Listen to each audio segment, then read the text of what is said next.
peoples traditional territory today.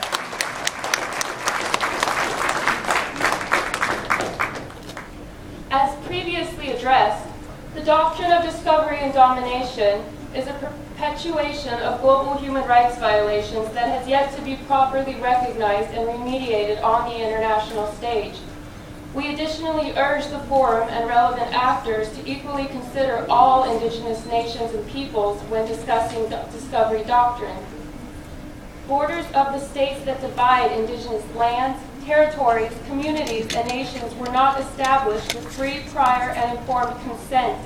Such policies result in human rights violations of the families of indigenous youth. At this time, the Global Indigenous Youth Caucus wishes to acknowledge our elders, our ancestors, and all of their efforts to set the platform for our delegations today. We further wish to recognize our peers who cannot be here with us, the 7 generations that will follow us, and all living beings in creation. The crux of the distinct rights of indigenous nations and peoples is the right to self-determination, which is subjugated under the social construction of superiority at the foundation of the doctrine of discovery. Conversely, our future depends on creativity and imagination for safeguarding self-determination combined with the right to free, prior, and informed consent and complete, inherent, and inalienable rights of indigenous nations and peoples, thus serving the purpose of benefiting future generations and the rights of Mother Earth. The Global Indigenous Youth Caucus recommends that the United Nations fully recognize the criminality and dehumanization of the discovery doctrine of Christendom. Truth combined with reconciliation does not mean a thing without acknowledgement of the crimes committed. Here, conflict reduction and overall healing depend on the willingness of those who inherit the legacy of the crime, including the Pope, to fully confront denial of the doctrine of discovery and domination and embrace recommendations for healing the intentional goal of spiritual dispossession by the doctrine. The World Intellectual Property Organization fashions an extension of discovery doctrine that shifts focus from the mindset of the fraudulent 1823 United States Supreme Court case Johnson v. McIntosh to the corporate theft of the inner sanctums of life itself. The policies and language put forth by WIPO develop the continuation of the exploitation of cultural heritage through the market economy. We request that the mandate of WIPO is canceled altogether because we reject this present-day piracy organization. Biocolonialism is also facilitated through the Convention on Biological Diversity in conjunction with the World Trade Organization's TRIPS agreement.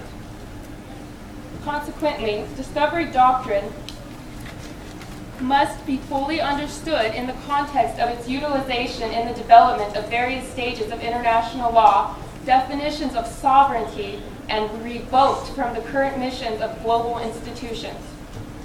Moreover, indigenous nations deserve equal standing with full veto rights on the international stage.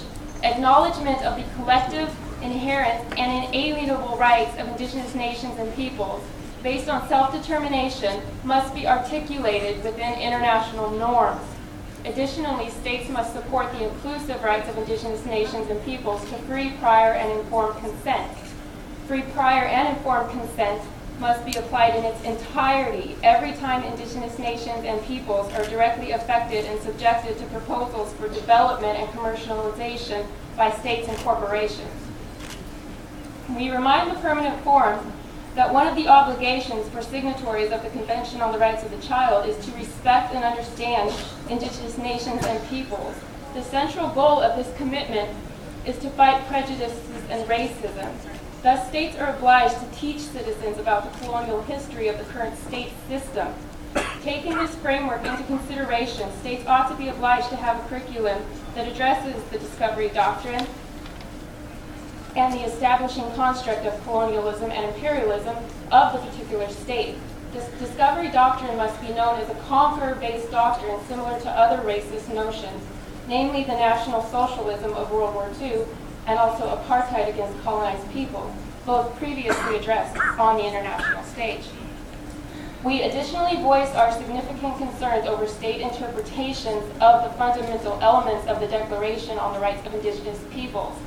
Collectively, we reiterate the need for respect of the Declaration along with the necessity to educate our own youth and generations to come about the Discovery Doctrine, its legacy, and subsequent historical trauma.